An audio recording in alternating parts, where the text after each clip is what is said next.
Bismillah, alhamdulillah, salatu wassalamu ala rasulillah. Kita akan masuk dalam amalan hati yang pertama, yaitu al-ikhlas. Ikhlas kepada Allah Subhanahu wa ta'ala. Secara etimologi, secara bahasa, ikhlas diambil dari bahasa Arab dari kata khulusa. Dan khulusa secara bahasa artinya murni. Dan Allah menggunakan kata khulusa dalam beberapa ayat. Misalnya firman Allah Subhanahu wa ta'ala, ala lillahi dinul khalis. Hanya bagi Allah lah agama yang murni. Dalam surat Az-Zumar ayat 3.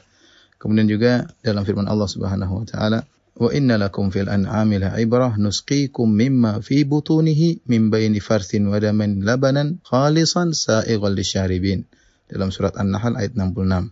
Di sini Allah berfirman, sungguhnya pada binatang ternak itu benar-benar terdapat pelajaran bagi kalian. Kami memberikan minum dari apa yang berada dalam perutnya berupa susu yang murni. Di sini kata Allah, labanan khalisan, susu yang murni, yang mudah untuk diminum oleh para peminumnya, yang Allah mensifati susu tersebut dengan mimbaini farthin wadamin, yang susu tersebut keluar di antara kotoran dan darah, Kita tahu namanya susu murni itu tidak ada tercampur dengan setetes darah pun dan tidak tercampur dengan setitik kotoran pun. Seandainya ada susu yang tercampur dengan setetes darah atau tercampur dengan setitik kotoran, maka tidak murni lagi. Ini gambaran secara sederhana tentang kata khulusa, yaitu murni. Kemudian juga Allah sebutkan contohnya dalam surat Yusuf ayat 80. Allah berfirman, "Falamma stai'asu minhu khalasu najiyya." Yaitu tatkala saudara-saudara Yusuf alaihissalam putus asa dari merayu Yusuf alaihissalam untuk menukarkan adik mereka Binyamin dengan salah seorang dari mereka,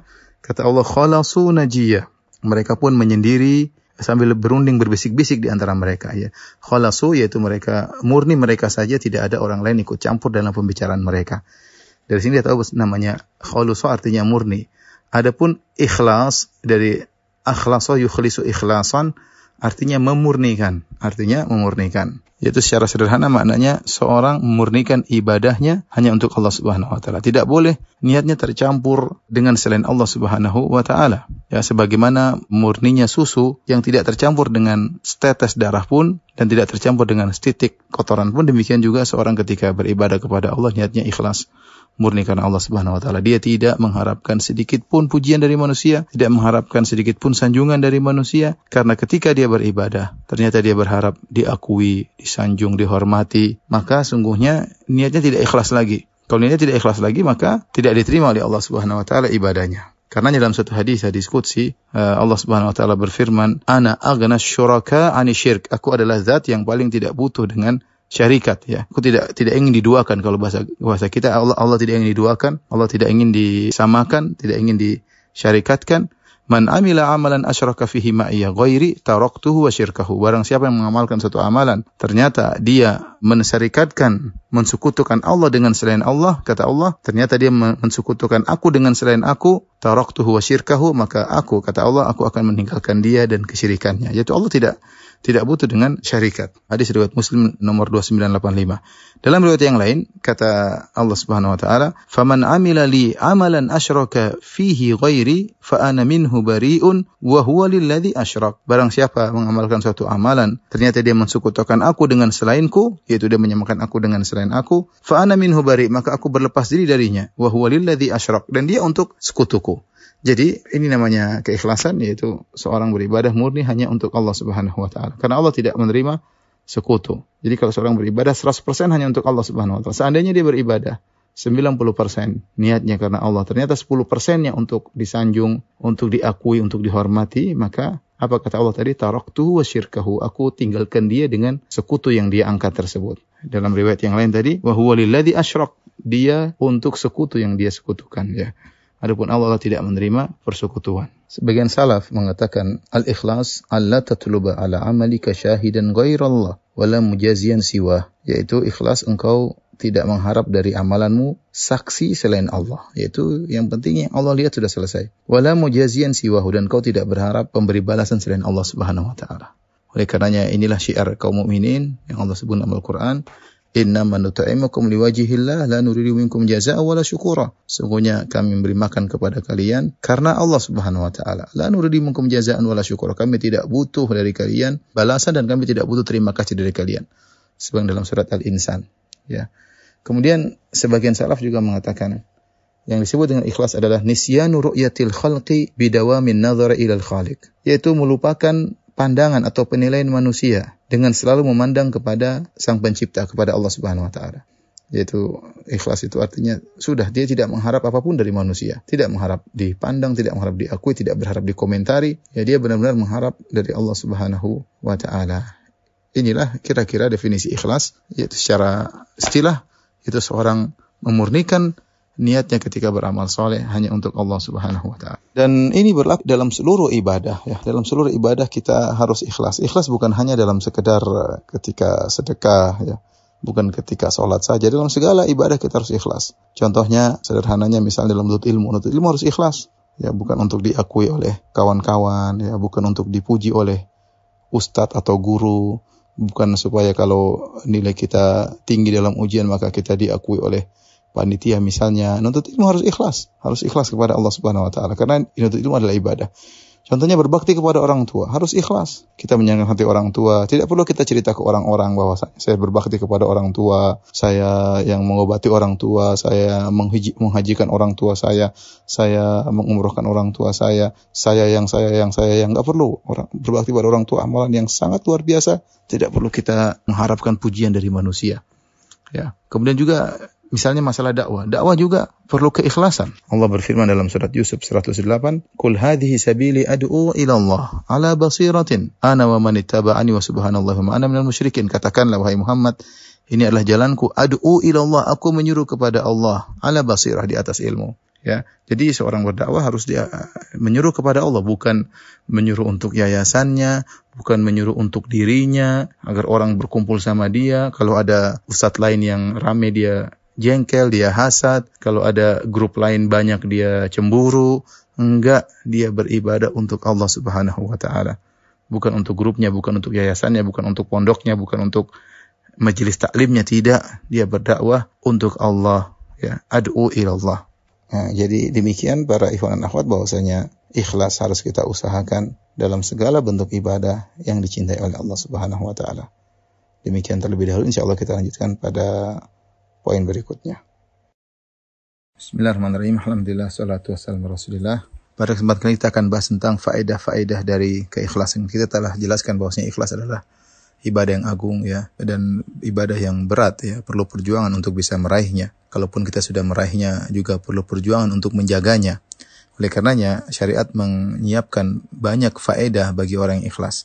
Di antaranya orang yang ikhlas dia akan terjaga dari fitnah wanita. Dan ini sebagaimana yang pernah dialami oleh Nabi Yusuf alaihissalam ketika dia digoda oleh wanita yang sangat cantik jelita yang konon namanya adalah Zulaikha, yang terkumpul padanya kecantikan. Kemudian di dalam kamar yang tertutup tidak ada yang melihat ya. Namun Yusuf alaihissalam bisa selamat ya.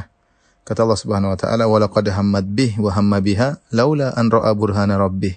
Kadzalika linasrifa anhu su'a wal fahsya innahu min ibadinal mukhlasin." Sungguh Zulaikha sudah sangat berhasrat kepada Yusuf, dan Yusuf alaihissalam juga sudah timbul hasrat. Kalau bukan karena Yusuf alaihissalam melihat petunjuk dari Rabb-nya, ya, tentu dia akan terjerumus ya.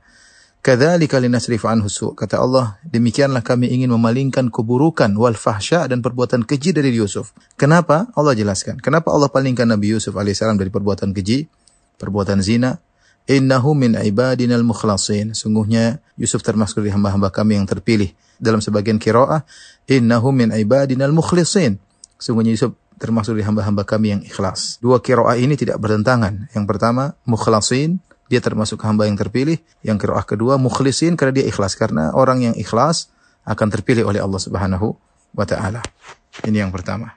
Karenanya jika seseorang selalu ikhlas dalam ibadahnya, selalu mengharap penilaian Allah, bukan mengharapkan penilaian manusia, di saat-saat genting, tatkala fitnah benar-benar berkobar, Allah akan menyelamatkan dia. Sebagaimana Allah menyelamatkan Yusuf dari fitnah yang sangat besar, dari godaan Zulaikha yang sangat cantik jelita. Yang kedua, di antara faedah ikhlas adalah orang yang ikhlas akan dinaungi oleh Allah pada hari kiamat di padang mahsyar ketika matahari jarak 1 mil. Tidak ada naungan kecuali naungan Allah Subhanahu wa taala. Rasulullah SAW menyebutkan 7 golongan yang Allah naungi pada hari kiamat kala. Ketika matahari jarak 1 mil, di mana manusia keringat mereka bercucuran. Di antara 7 golongan tersebut, Nabi SAW berkata, "Rajulun tasaddaqa biyaminihi fa akhfaha hatta la ta'lama shimaluhu ma tunfiqu yaminuhu." seorang yang dia bersedekah dengan tangan kanannya, kemudian dia sembunyikan sedekahnya, sampai-sampai tangan kirinya tidak mengetahui apa yang disedekahkan oleh tangan kanannya. Jadi ini menunjukkan akan kuatnya keikhlasannya. Ya, sampai-sampai anggota tubuhnya yang lain tidak tahu apa yang dilakukan oleh tangan kanannya. Ya. Padahal kita tahu namanya tangan kiri, tangan kanan selalu berdua-duaan, selalu bekerja sama dalam bekerja. Apa yang dilakukan tangan kanan, tangan kiri pasti tahu. Tetapi ketika tangan kanan bersedekah, saking dia menyembunyikan sedekahnya, saking ikhlasnya, sampai tangan kirinya tidak tahu apa yang dilakukan oleh tangan kanannya. Apa akibatnya di akhirat? Gara-gara keikhlasan yang luar biasa ini, maka Allah naungi dia pada hari kiamat di bawah naungan yang tidak naungan kecuali naungan Allah Subhanahu wa taala. Kemudian juga di antara 7 golongan tersebut Rasulullah SAW bersabda, "Rajulun dzakarallaha khaliyan fafadat 'ainah." Seorang yang mengingat Allah tatkala dia sedang bersendirian. Nabi mengatakan khaliyan. Khaliyan artinya dia sendiri. Tidak di hadapan orang banyak, dia sedang sendiri. Kemudian dia mengingat Allah, dia memikirkan keagungan Allah. Dia takut kepada Allah, fafadat ainah, maka kedua matanya pun mengalirkan air mata. Dan ini menunjukkan dia ikhlas. Dia ada ibadah, mungkin ada ibadah takut kepada Allah, ibadah pengagungan terhadap Allah, tapi intinya dia ikhlas karena dia sendiri. Dia menangis bukan karena dilihat orang, dia menangis karena kita tahu namanya tangisan itu juga bisa orang riak dalam tangisan. Pura-pura nangis atau sengaja membuat dia terus menangis di depan banyak orang. Orang ini nangis tidak ada yang lihat. Dia nangis sendirian, menunjukkan dia ikhlas ketika menangis tersebut, ya. Dan ternyata Allah naungi dia pada hari kiamat kelak. Di antara faedah keikhlasan, orang yang ikhlas, maka amalan-amalan yang bersifat duniawi bisa mendapatkan pahala. Rasulullah SAW bersabda dalam satu hadis, Rasulullah SAW berkata kepada Sa'ad bin Abi Waqqas, "Innaka lan tunfiqa nafaqatan tabtaghi biha wajha Allah illa ujirta 'alaiha hatta ma taj'alu fi imra'atik." Tidaklah engkau menginfakkan satu nafkah dengan syarat tabtaghi biha wajh Allah, engkau mengharapkan wajah Allah, itu ikhlas. Illa ujirta 'alaiha, kecuali kau akan diberi ganjaran oleh Allah Subhanahu wa taala. Hatta ma taj'alu fi imra'atik, bahkan apa yang kau letakkan di mulut istrimu, yaitu kau suapkan makanan ke mulut istrimu, kalau kau mengharapkan wajah Allah, yaitu ikhlas, kau akan dapat pahala. Ini luar biasa. Dengan niat yang ikhlas, banyak rutinitas kita harian berpahala di sisi Allah Subhanahu wa taala. Misalnya kita bekerja karena Allah Subhanahu wa taala, kita menyenangkan istri karena Allah Subhanahu wa taala, bahkan kita suapin istri, dan kita tahu kondisi lelaki tatkala sedang menyuapin istri sedang mesra-mesranya, ya, tidak mungkin mereka bertengkar kemudian suami sedang menyuapin istri. Suami sedang menyuapin istri berarti lagi mesra-mesranya dengan istrinya. Itu pun kalau diniatkan karena Allah dapat pahala. Oleh karenanya tinggal main niat, kita perbaiki niat, manage hati kita, maka banyak amalan-amalan kehidupan kita sehari-hari yang bisa mendatangkan pahala, ya. Saya bayangkan bagaimana seorang yang kerja di Jakarta, kemudian pergi dari pagi-pagi pergi ke kantor, mungkin ba'da subuh, pulang mungkin isya, ya, waktu banyak di jalan. Kalau dia niatkan kerjaannya karena Allah, semoga semua apa yang dilakukan berpahala di sisi Allah Subhanahu wa taala. Dan ini di antara faedah yang agung dari keikhlasan. Baik ikhwan dan akhwat, insyaallah kita lanjutkan pada pembahasan berikutnya. Wallahu ta'ala alam bisawab. Bismillahirrahmanirrahim. Alhamdulillah, salatu wassalamu ala Rasulillah. Di antara faedah keikhlasan yang keempat adalah membantu mewujudkan cita-cita. Banyak orang yang memiliki cita-cita yang mulia, namun betapa sering cita-cita mereka kandas di tengah jalan dan tidak berhasil. Tentu banyak sebab yang membuat dia tidak berhasil, namun bisa jadi di antaranya adalah kurangnya tulusnya niatnya atau kurangnya ikhlasnya niatnya. Barang siapa yang memiliki cita-cita yang mulia dan dia benar-benar tulus dan ikhlas kepada Allah, maka Allah akan mudahkan dia meraih cita-citanya. Di antaranya disebut dalam satu hadis, ada seorang Arab Badui datang menemui Nabi SAW. Kemudian dia beriman kepada Nabi dan mengikuti Nabi. Kemudian dia berkata, "Uhajir ma'ak, ya Rasul, aku berhijrah bersamamu." Maka Nabi SAW mewasiatkan kepada sebagian sahabatnya untuk memperhatikan orang Arab Badui ini. Falamma kanat ghazwah, tatkala tiba terjadi peperangan, ghanima Nabi SAW syai'an, maka Nabi mendapatkan sebagian harta ghanimah. Itu Rasulullah mendapatkan ghanimah. Faqasama wa qasama lahu, maka Nabi SAW membagikan ghanimah tersebut kepada mujahidin, para mujahidin, dan dia juga dapat bagian. Kemudian Rasulullah SAW memberikan kepada para sahabat bagian Arab Badui ini dari harta ghanimah. Kebetulan wa kana yar'a dhahrahum, orang Arab Badui ini menjaga bagian belakang, ya, maka dia terlambat datang karena dia jaga bagian belakang pasukan. Falamma jaa'a dafa'uhu ilai, tatkala dia datang maka para sahabat memberikan jatah ghanimahnya kepada Arab Badui ini karena dia ikut perang. Maka dia berkata, "Ma hadza, apa ini?" Para sahabat berkata, "Qismun qasamahu lakan Nabi sallallahu alaihi wasallam." Ini bagianmu yang Nabi sudah memberikan jatahmu. Fa akhadahu fa jaa'a bihi ila Nabi sallallahu alaihi wasallam. Maka dia pun mengambil jatah ghanimahnya Lantas dia datang kepada Nabi sallallahu alaihi wasallam dan dia berkata, "Ma hadza? Apa ini ya Rasulullah?" Maka Rasulullah SAW berkata, "Qasamtuhu lak, aku bagi untukmu itu jatah ghanimahmu." Maka orang Arab ini berkata, "Ma ala hadza taba'tuka." Aku ikut engkau ya Rasulullah bukan untuk mendapatkan ghanimah ini. Walakinni taba'tuka ala an urma ila hahuna. Tapi aku ikut engkau ya Rasulullah agar aku dipanah lewat sini. Wa asyara ila halqihi bisaham, yaitu dia memberi isyarat kepada lehernya, itu kata dia, aku ingin dipanah oleh anak panah dan masuk di leherku, ya, di kerongkonganku. Fa amuta fa adkhulal jannah, lalu aku mati syahid, lalu aku masuk surga. Maka Nabi SAW berkata, mengomentari perkataan Arab Badui ini, in tasduqillaha yasduqka, kalau kau tulus, kalau kau ikhlas, ya, di hadapan Allah Subhanahu wa taala, Allah akan mewujudkan cita-citamu. Falabithu qalilan thumma nahadu fi qitalil adu. Kemudian para sahabat berdiam sebentar, kemudian mereka bangkit lagi untuk berperang melawan musuh. Kemudian ternyata orang ini meninggal dalam peperangan, mati syahid. Fa utiya bihi Nabi sallallahu alaihi wasallam yuhmalu qad asabahu sahmun haitsu asyar. Orang ini diangkat oleh para sahabat, dibawa ke hadapan Nabi sallallahu alaihi wasallam, ternyata benar lehernya terkena anak panah sebagaimana yang dia isyaratkan arah lehernya. Maka Nabi SAW bertanya kepada para sahabat, huwa, ini tadi Arab Badui tadi, yang tadi? Qalu na'am, kata para sahabat, iya benar ya Rasulullah. Maka Nabi berkata, sadaqallah fasaddaqahu. Sadaqallah fasaddaqahu. Dia telah tulus kepada Allah, dia ikhlas kepada Allah, dia benar di hadapan Allah, maka Allah pun membenarkan keinginannya. Kemudian Rasulullah SAW pun mengkafankan orang ini dengan jubah Nabi SAW. Kemudian Rasulullah SAW pun menyolatkannya. Inilah orang yang berniat tulus, maka niatnya dikabulkan oleh Allah Subhanahu wa taala. Hadis ini hadis riwayat Al-Imam Nasa'i dan disahihkan oleh Syekh Albani rahimahullahu taala dalam Sahih At-Targhib wa Tarhib nomor 1336. Dan ini pelajaran bagi kita, kalau kita punya cita-cita yang baik, maka tuluskan niat kita, ikhlas karena Allah Subhanahu wa taala. Semoga Allah mudahkan kita untuk bisa mewujudkan cita-cita kita yang terbaik. Di antara faedah keikhlasan yang berikutnya yang kelima, ikhlas merupakan sebab dikabulkannya doa dan dihilangkan kesulitan. Dalam hadis yang masyhur Rasulullah SAW bercerita, ada 3 orang ya, berjalan di antara orang soleh, salah satu yamshun, 3 orang berjalan, fa asabahumul matar, kemudian mereka ditimpa dengan hujan. Karena hujan, maka mereka pun masuk dalam goa di bawah sebuah gunung, ya untuk menghindari hujan. Fanhattat alaihim sakhrah, tiba-tiba ada batu besar jatuh lantas menutupi mulut goa atau pintu goa tersebut. Mereka tidak bisa keluar. Maka akhirnya sebagian mereka berkata kepada sebagian yang lain, 3 orang tersebut, ud'ullaha bi afdhali amalin amiltumuh. Hendaknya kalian berdoa dengan berwasilah kepada amalan yang terbaik yang pernah kalian lakukan. Maka salah seorang dari mereka berkata, Allahumma in kana li abawani shaykhani kabirani. Ya Allah, dulu aku punya 2 orang tua yang sudah tua. Ya, orang tuaku dua-duanya sudah jompo, ya. Sudah sangat tua. Fa kuntu akhruju fa ar'a thumma aji fa ahlubu fa aji bil hilab fa ati bi abawayya fa yashrabani thumma asqi as-sibyata wa ahli wa imraati. Ya Allah, aku dulu punya 2 orang tua yang sudah sangat tua dan aku keluar, aku menggembala, kemudian aku kembali, lalu aku memerah susu, lalu aku datangkan susu tersebut, aku berikan kepada kedua orang tuaku, lalu keduanya minum. Baru setelah itu aku berikan susu kepada anak-anakku dan istriku, serta keluargaku. Maka suatu hari aku tertahan, aku tidak bisa pulang cepat, sehingga akhirnya ketika aku pulang di malam hari, mereka sudah tidur, ya. Biasanya waktu sore dikasih susu, ternyata dia terlambat datang karena ada sesuatu, sehingga ketika dia pulang ke rumah, kedua orang tuanya sudah dalam kondisi tidur.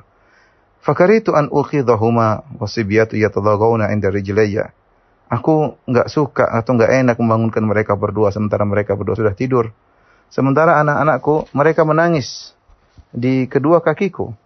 Falam yazal dzalika da'bi wa da'buhuma hatta tala al-fajr. Dan begitulah kondisiku dengan kondisi mereka sampai terbit fajar. Ya, jadi orang ini dia ingin membangunkan kedua orang tuanya, dia enggak enak. Kalau dia bangunkan khawatir orang tuanya lagi tidur terganggu. Sehingga dia berdiri di situ terus nungguin orang tuanya. Kapan orang tuanya terjaga, mungkin jam 1 malam, mungkin jam 2 malam, mungkin jam 3 malam, langsung dia kasih susu karena khawatir kedua orang tuanya kelaparan. Ternyata kedua orang tuanya tidak bangun kecuali subuh. Bayangkan, semalam suntuk dia tunggu di situ, ini tidak bangun kedua orang tuanya. Sementara anak-anaknya nangis, dia tidak peduli. Yang penting kedua orang tuanya terlebih dahulu. Kemudian dia berkata, Allahumma in kunta ta'lamu anni fa'altu dzalika ibtigha'a wajhik fafruj 'anna furjatan nara minha sama.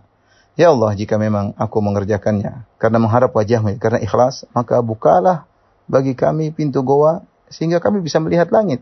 Tiba-tiba batu penutup yang menutup goa tersebut bergeser. Mereka sudah bisa lihat langit, tapi mereka belum bisa keluar. Akhirnya yang kedua berdoa. Dia berkata, Allahumma in kunta ta'lam anni kuntu uhibbu imra'atan min banati ammi. Ya Allah, sungguh engkau tahu bahwasanya aku dulu pernah mencintai seorang wanita yang termasuk dari sepupuku, yaitu putri-putri pamanku, salah seorang dari putri-putri pamanku. Ka'asyaddi ma yuhibbur rajulun nisa, yaitu cintaku sangat luar biasa, yaitu sebesar-besarnya cinta seorang laki kepada wanita, itulah aku sangat mencintainya. Faqalat la tanalu dzalik minha hatta tu'tiha mi'ata dinar. Dalam riwayat disebutkan bahwasanya wanita ini dia selalu menolak, tidak memenuhi keinginan laki ini, sampai suatu hari wanita ini mengalami kesulitan. Ya, kemudian dia minta uang, ya. Dia mengatakan, kalau kau memberikan aku uang, maka aku akan serahkan diriku kepadamu. Maka akhirnya fasa'aitu fiha hatta jama'tuha. Akhirnya aku pun berusaha dan aku kumpulkan uang 100 dinar, ya, 100 dinar. 100 dinar itu 1 dinar adalah 4/4 gram emas. Kalau dikonversi sekarang, kalau 100 dinar berarti 425 gram emas, dan ini hampir setengah kilogram emas. Ini jumlah yang banyak.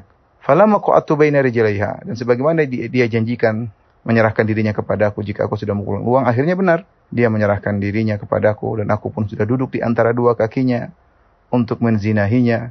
Tiba-tiba wanita itu berkata, Ittaqillah wa la tafuddal khatam illa bihaqi. Wahai fulan, bertakwalah kepada Allah dan jangan kau membuka cincin itu, jangan kau menggauliku kecuali dengan haknya. Itu harus nikah dulu. Fakumtu wa taraktuha. Aku pun berdiri lalu aku meninggalkan wanita ini. Ya, padahal dia sangat mencintai wanita ini.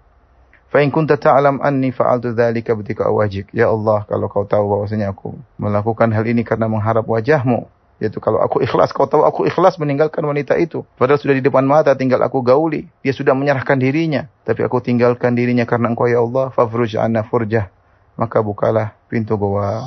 Maka akhirnya pintu goa terbuka. Masih 2/3 itu belum bisa mereka keluar, tinggal orang yang ketiga. Orang ketiga kemudian berdoa, Allahumma in kunta ta'lam anni istajartu ajiran bi faraqin min dhurrah fa'ataituhu wa aba dhaka an ya'khudha fa'amadtu ila dhalika al-faraq fazara'tuhu hatta ishtaraitu minhu baqaran wa ra'iyaha thumma ja'a. Kata dia, ya Allah, dulu aku pernah memiliki pekerja dan aku menggajinya dengan faraq, itu sekitar 3 sa' jagung, ya. 3 sa' kira-kira 9 kilogram jagung. Lalu aku berikan gajinya kepadanya, tapi dia enggan. Dia tidak mau mengambil dulu gajinya. Maka dia pun pergi. Lalu aku pun menanami jagung yang aku merupakan gajinya tersebut. Aku tanam sehingga kemudian banyak hasilnya. Sampai aku bisa membeli sapi dan juga aku bisa membeli penggembala sapinya, yang mungkin budak dia beli, ya. Sampai akhirnya dalam riwayat bahwasanya akhirnya dia memiliki hasil yang banyak gara-gara upah yang diolah olehnya tersebut. Ada sapi, ada onta, ada kambing, penuh kambing yang banyak, sapi yang banyak, onta yang banyak, ya. Maka akhirnya setelah sekian tahun lama, ya, akhirnya datang orang ini. Kemudian dia berkata, ya Abdullah, a'tini haqqi. Orang ini setelah sekian lama dia datang.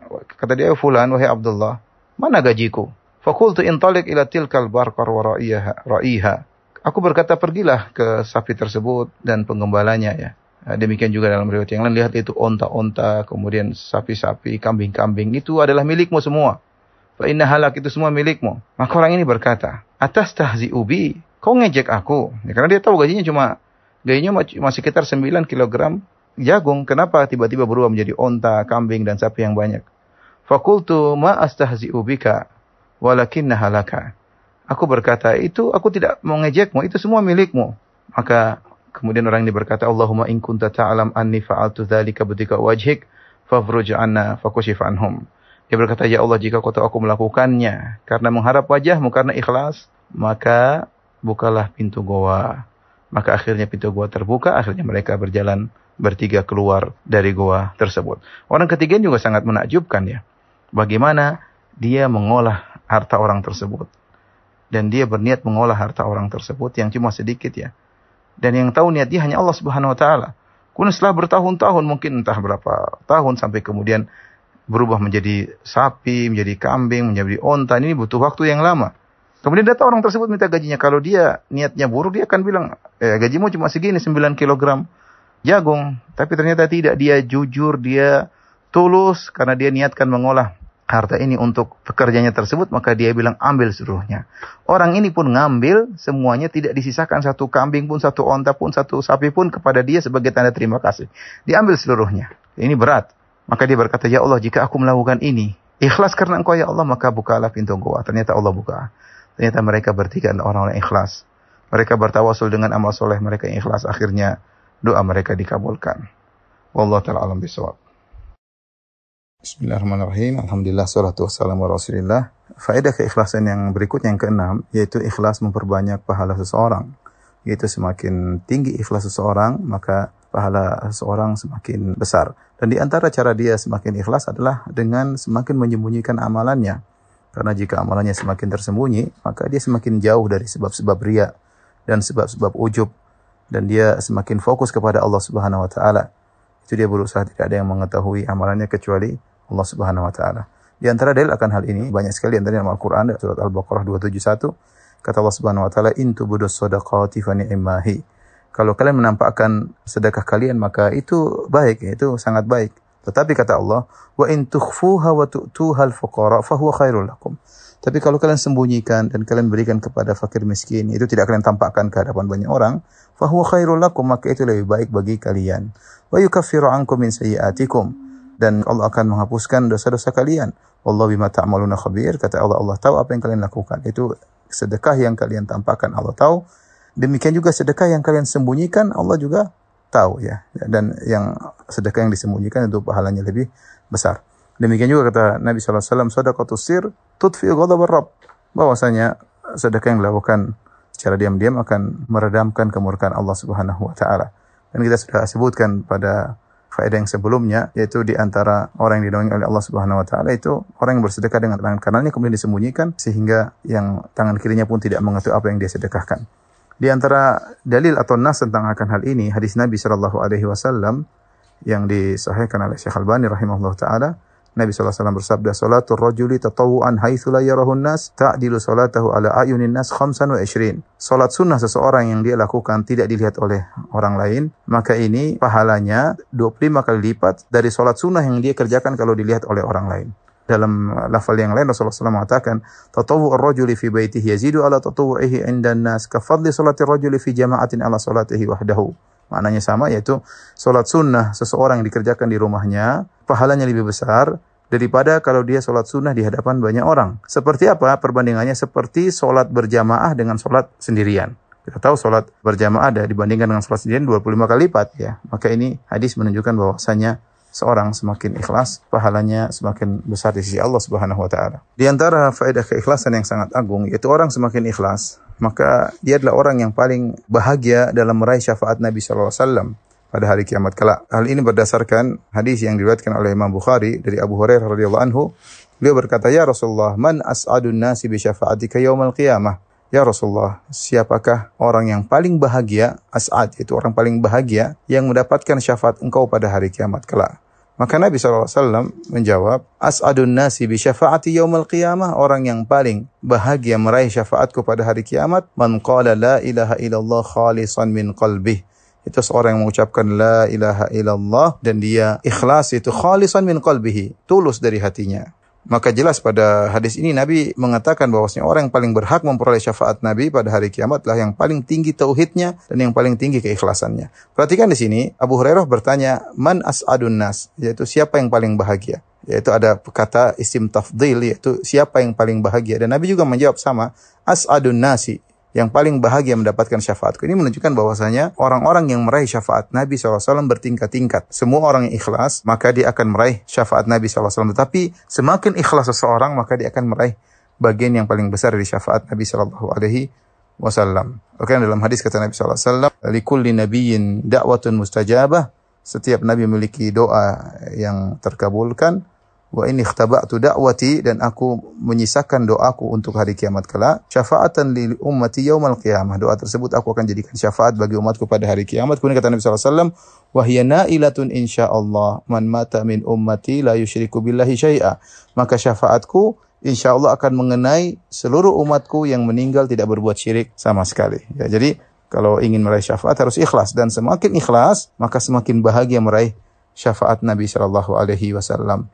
Maka ikhwan dan akhwat, berjuanglah kita dalam kehidupan ini untuk beramal saleh, menjauhkan diri dari segala bentuk hal-hal yang bisa merusak keikhlasan kita. Semakin Anda tidak mengharapkan pujian dari orang lain, semakin Anda tidak mengharapkan pengakuan dari orang lain, semakin Anda hanya fokus pada penilaian Allah Subhanahu wa taala, maka Anda semakin ikhlas dan semakin meraih syafaat yang paling besar dari Nabi sallallahu alaihi wasallam. Semoga Allah menganugerahkan kepada saya dan kepada antum sekalian syafaat Nabi SAW pada hari kiamat, hari yang tidak bermanfaat harta dan anak-anak. Wallahu ta'ala alam bisawab. Bismillahirrahmanirrahim. Alhamdulillah, salatu wassalamu Rasulullah. Di antara faedah keikhlasan adalah meraih kebahagiaan. Hal ini sebagaimana diingatkan oleh Syekh Abdurrahman bin Nasir Sa'di. Beliau berkata, li'anna madaras sa'adah wa maddataha amran. Kata beliau, karena poros daripada kebahagiaan dan sumber kebahagiaan amran, dua perkara. Al-ikhlasu lillah. Pertama, ikhlas kepada Allah Subhanahu wa taala. Yang kedua, wal ihsan ilal khalqi biwujuhil ihsan, yaitu berbuat baik kepada hamba-hamba Allah dengan berbagai macam perbuatan baik. Dua perkara ini adalah sumber kebahagiaan. Barang siapa yang semakin ikhlas kepada Allah, dia akan semakin meraih kebahagiaan, dan barang siapa yang semakin membantu orang lain, dia akan semakin bahagia. Bahkan kata Syekh Sa'di rahimahullah ta'ala, madarus sa'adah, yaitu poros daripada kebahagiaan. Dan ini benar, seorang yang ikhlas kepada Allah Subhanahu wa taala, maka yang jadi patokan dia adalah bagaimana dia mencari ridha Allah Subhanahu wa taala. Dia tidak menggantungkan kebahagiaannya dengan komentar netizen, tidak menggantungkan kebahagiaannya dengan banyak yang like, tidak menggantungkan kebahagiaannya dengan banyak followers atau subscribers dan yang lainnya ya. Kita bisa dapati seorang mungkin banyak followernya, justru dia tidak bahagia, mungkin gelisah, terlalu tersibukkan dengan komentar orang lain. Sementara seorang yang mungkin tidak ada pengikutnya, tapi dia sangat bahagia. Kenapa? Dia punya hubungan yang sangat kuat dengan Allah, karena dia ikhlas. Maka yakinlah para ikhwan dan akhwat yang dirahmati Allah Subhanahu wa taala, anta semakin ikhlas, semakin bahagia. Cari kebahagiaan sulit, ikhlaskan hati Anda, maka Allah akan berikan kebahagiaan bagi Anda. Di antara faedah keikhlasan, orang yang ikhlas ya, dia akan tegar dalam menjalankan aktivitas ibadahnya. Dia bertahan. Kalau dia berdakwah, dia akan tegar, dia tidak akan terputus di tengah dakwahnya. Kalau dia bersedekah, dia terus akan bersedekah, dia tidak terputus dalam sedekahnya. Kalau dia sholat malam, dia akan terus senantiasa sholat malam. Kenapa? Dia ikhlas. Dia yakin bahwasanya Allah mengetahui apa yang dia lakukan. Dia yakin akan ada ganjaran, dan dia ridha meskipun ganjaran tersebut ditunda oleh Allah Subhanahu wa taala. Dan dia bersabar ketika dia mendapat ujian karena dia ikhlas. Dia hadapi semuanya dengan tulus. Makanya kalau orang ikhlas, perkara yang berat menjadi ringan bagi dia, karena dia tahu namanya orang melaksanakan amal soleh pasti ada ujian, pasti ada hambatan, pasti ada rintangan, ya, tetapi dia tidak terputus. Ini yang diantara faedah keikhlasan, seorang tegar dalam menjalankan ibadah. Berbeda dengan orang yang tidak ikhlas, maka banyak hal faktor yang mempengaruhinya sehingga dia mudah berhenti, entah faktor duniawi, entah faktor tenaran dan yang lainnya, sehingga dia mudah putus di tengah jalan dan dia tidak tegar ketika menghadapi ujian, ya karena sekecilnya keikhlasan yang ada pada hatinya. Di antara faedah keikhlasan, ikhwan dan akhwat yang dirahmati Allah Subhanahu wa taala, ikhlas akan membersihkan hati kita atau membentengi hati kita dari penyakit dengki dan hasad, ya, kejengkelan, dendam dan yang lainnya, ya. Oleh karenanya dalam satu hadis kata Nabi sallallahu alaihi wasallam, "Thalathu khisalin la yughallu 'alaihinna qalbu muslim." 3 perkara ya yang jika dilakukan oleh seseorang maka hatinya tidak akan mengalami ghil, yaitu tidak akan mengalami penyakit hati. Yang pertama adalah ikhlasul amali lillah, yaitu dia mengikhlaskan amalannya karena Allah Subhanahu wa taala. Ibnu Qayyim rahimahullahu taala ketika menjelaskan tentang hadis ini dia mengatakan ai la yahmilul ghil, yaitu hatinya tidak akan membawa kebencian, kedendaman, hasad dan yang lainnya, ya. Dan ini dengan ikhlas maka seorang dia berpikir buat apa dia dendam? Dia ikhlaskan semuanya karena Allah Subhanahu wa taala. Kemudian buat apa dia hasad kepada orang lain sementara hatinya ikhlas kepada Allah Subhanahu wa taala. Makanya orang yang ikhlas itu benar-benar hatinya akan bersih dari berbagai macam penyakit. Jika seorang ternyata mudah hasad, berarti dia ikhlasnya bermasalah. Jika seorang ternyata mudah dendam, baru diomongin orang sedikit kemudian dia marah, dendam, dia pikirkan sebelum tidur, maka ini berarti hatinya bermasalah, keikhlasannya bermasalah ya. Dan jika timbul dalam hatinya ingin keburukan pada orang lain, berarti hatinya kurang ikhlas. Orang yang ikhlas, dia tidak pedulikan hal tersebut ya. Yang dia pikirkan bagaimana Allah menilainya. Sehingga perhatian dia kepada Allah Subhanahu wa taala, dia menjalankan segala perkara karena Allah Subhanahu wa taala. Kalau dia melakukan segala perkara karena Allah, maka penyakit-penyakit ini tidak mudah masuk dalam hatinya karena ikhlas membentengi hatinya. Wallahu a'lam bishawab.